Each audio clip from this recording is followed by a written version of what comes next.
એક સમયે જવાહરભાઈ ચાવડાની પડખે ઊભા રહેનાર આજે કેમ દૂર થતા જાય છે?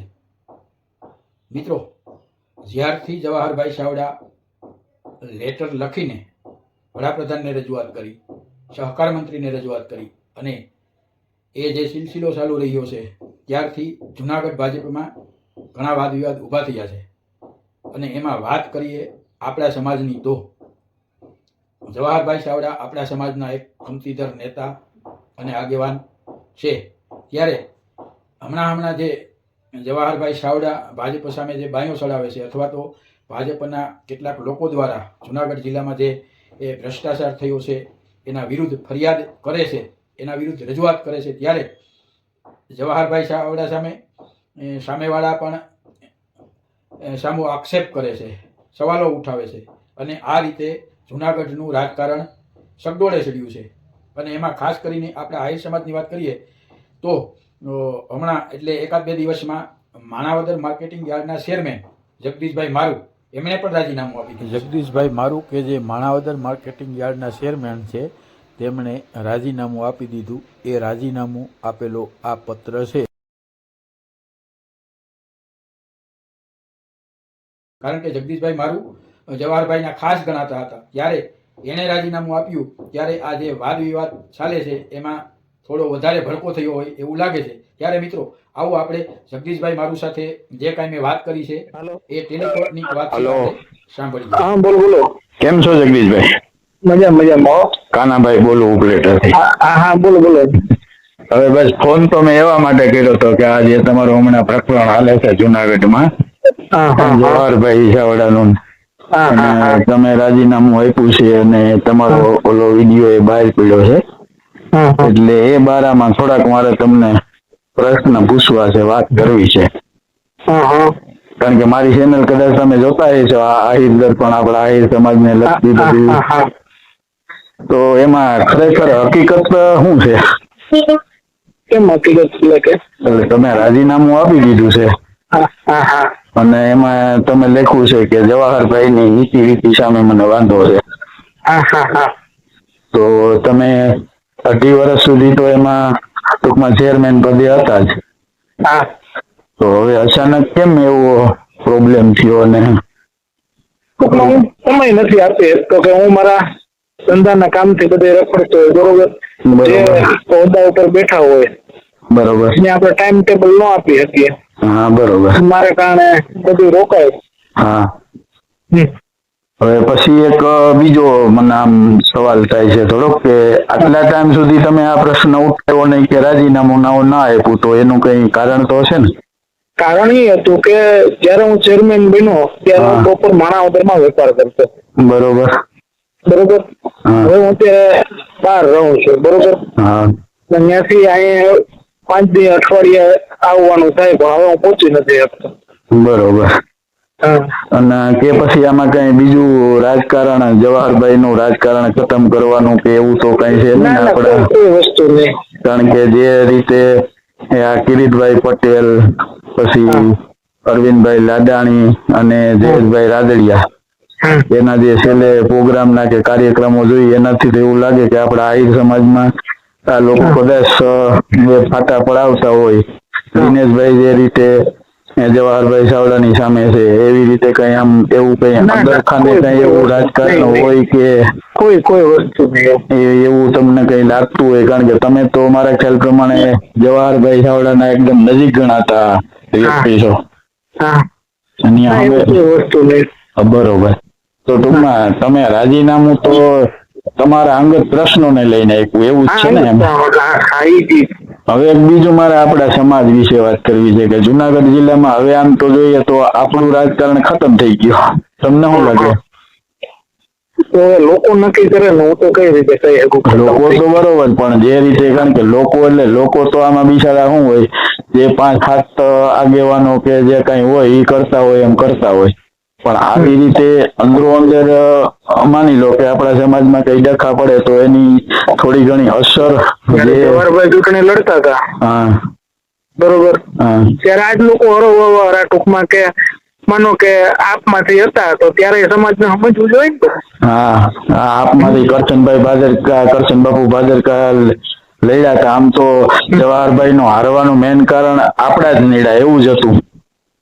કારણ કે આપનો હતો ક્યાં બીજું તો આપનો હતો ક્યાં પ્રશ્ન હતો. હા બસ એટલે જ કહું છું ને કે આપણી આપણે હું ભાજપમાં છું ને ભાજપ વડે કામ કરું છું. હા ઈ તો જે તે પક્ષમાં હોય ઈ તો આપણે રહેવું જ પડે. કારણ કે કામ કરવું જ પડે. ઈ તો જવાહરભાઈ ચાવડા આપણે કોંગ્રેસમાંથી આવ્યા, અરવિંદભાઈ કોંગ્રેસમાંથી આવ્યા છે અને જયેશભાઈ કોંગ્રેસમાંથી આવ્યા છે. કોઈ ભાજપ ટિકિટ લઈને આવે આપણે ભાજપનું કામ કરવાનું જ છે. જે પક્ષમાં હોય એનું આપણે કામ કરવું જ પડે અને કરવું પડતું હોય, એમાં કોઈ સવાલ જ નથી. અને તમે જેમ કયો એમ આપણે વફાદાર છું, બરોબર, ટિકિટ લઈને આવે મારે અબક હોય એના કોઈને જ પક્ષે નહીં. હા ઈ તો સવાલ જ નથી. તો આપણે જે તે પક્ષમાં હોય ઈ તો કામ કરવું જ પડે. અને પછી આ જે લોકો આમ તો જવાહરભાઈ ચાવડા હાર્યા છે એનું કારણ કરશન બાબા ભાગવતકા જે ગણીએ આપણે તો ગણી શકાય. તમે તો વધારે એ બાજુ નજીક છો એટલે ખબર જ હોય તમને. એટલે આમાં આપણા સમાજમાં થોડીક અસર તો થાય કે નહીં, મારું કહેવાનો મતલબ થોડોક એ છે એમ કે આપણા સામાજિક આગેવાનો કે જે રાજકીય આગેવાનો છે એ ક્યારેય કોઈ એવું આપણું સંગઠન થાય એવી રીતે, જેમ સમાજ તો એક જ છે પણ આ રાજકીય લોકો કેમ એક નથી થઈ શકતા? કદાચ કોઈને એકાબીજાને તકલીફ હોય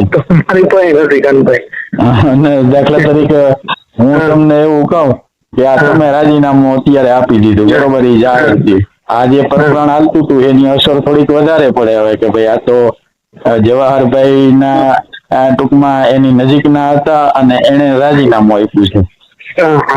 તો એમાં પછી જે આ અરવિંદ લાડાણી એના ઉપર આક્ષેપ કર્યા છે એ આપણે માર્કેટિંગ યાર્ડ ને લઈ, અને એ બાબતમાં તમે તો કારણ કે એમાં ચેરમેન છો એટલે તમને ખ્યાલ હશે એમ. એમાં કઈ શક્ય છે ખરેખર કે પછી? ખરેખર હું પેલી વખત ડાયરેક્ટર બન્યો છું. હા બરોબર, ચેરમેન બન્યો. આગળ હું બન્યો મને કોઈ જાતનો ખ્યાલ જ નથી. બરોબર. 8 વર્ષના કાર્યકાળમાં જ મેં વહીવટ કરેલો છે. માર્કેટિંગ ડાયરેક્ટર નહોતો, ડાયરેક્ટર. હા બરોબર. એટલે અને પણ તમે 2.5 વર્ષમાં તો ડાયરેક્ટરમાં આવ્યા છો, એ પછી તમને કોઈ આવો ક્યાંય થોડી ઘણી આપણે જાણવા તો મળ્યું હોય ને કે ભાઈ જવાહરભાઈ ચાવડા આમાં આવું કઈ કર્યું?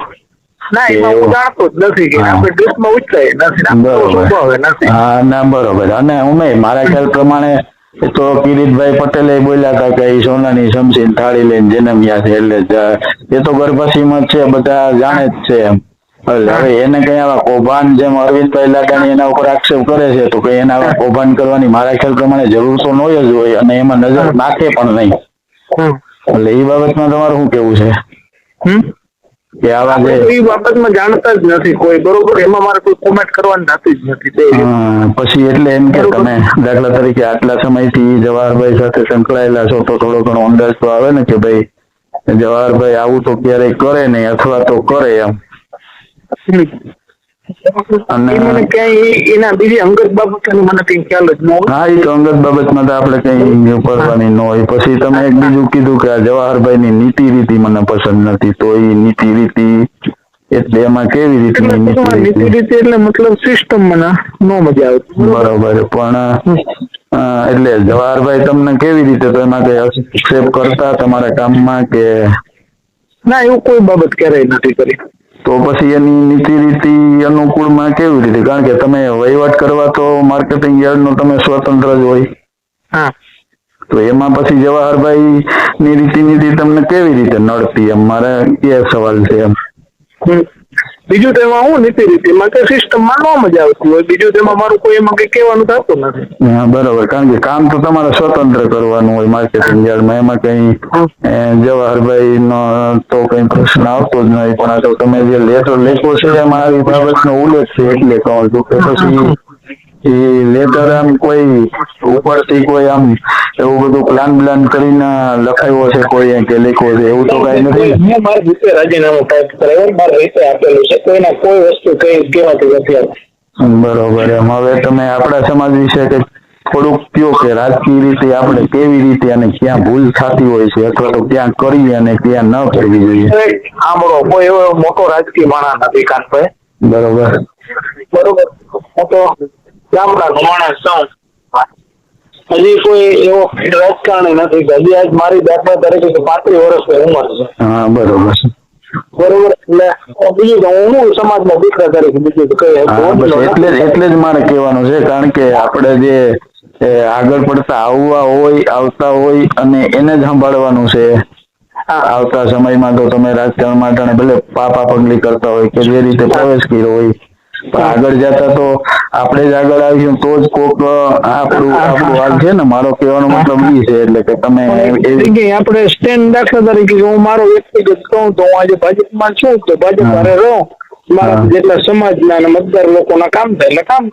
હા બધી તો મેન તો આમાં એ જ હોય, રાજકીય આગેવાનો હોય કે સામાજિક આગેવાનો હોય, આપણે સમાજનું અને સર્વ સમાજનું અથવા તો સામાન્ય કોઈ પણ લોકો આવે તો હું કોઈ પૂછતો નથી, મારા થાય લોકોના કામ. બસ એ તો સવાલ જ નથી. આમાં કોઈ એવી રીતનું જ્ઞાતિવાદ કે એવું તો કઈ હોવું જ ન જોઈએ. આપણે બધા હરખા હોવા જોઈએ. મારા જેટલા